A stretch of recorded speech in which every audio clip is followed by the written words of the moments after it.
ஹாய்ங்க. நம்ம வீட்டு பக்கத்தில் ஒரு மாமரம் வச்சுருக்கோங்க. மாமரம் ரொம்ப பெருசுலாம் இல்லை, ரொம்ப சின்னது தாங்க. போன வருஷம் 3 காய் காய்ச்சிருந்துச்சுங்க. இந்த வருஷம் நிறைய காய், ஒரு 50 காய் பக்கம் இருக்குது. மாங்காய் பார்க்க பிடுங்கி சாப்பிட்ணுன்னு அவ்வளோ ஆசைங்க. சரி, ஒரு மாங்காயை பிடுங்கிடலாம் அப்படின்ட்டு ஒரு மாங்காயை பிடுங்கி பார்த்தேங்க. அது பாருங்கள் எவ்வளோ பெருசாக இருக்குது, என் கை தண்டி இருக்குது. அதை அப்படியே கொண்டு வந்து கழுவி எடுத்தாச்சு ஃப்ரெண்ட்ஸ். எடுத்துட்டு அதை கட் பண்ணி சாப்பிட்லான்ட்டு கொண்டு போனேங்க. கொண்டு போயிட்டு வீடியோ எடுக்க முடியாதுனாலங்க, அதனால் கட் பண்ணிவிட்டு எடுத்தேன். கட் பண்ணிவிட்டு அப்படியே சின்ன சின்ன கீத்தா போட்டாச்சு ஃப்ரெண்ட்ஸ்.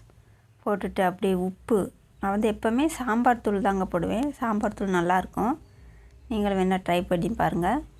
சாம்பார் தூள் போட்டு சாப்பிட்டு பார்த்தாங்க, உண்மையிலே வேறு லெவல். சாப்பிட்றதுனால எடுக்க முடியல, ஆனால் சூப்பராக இருந்துச்சு ஃப்ரெண்ட்ஸ்.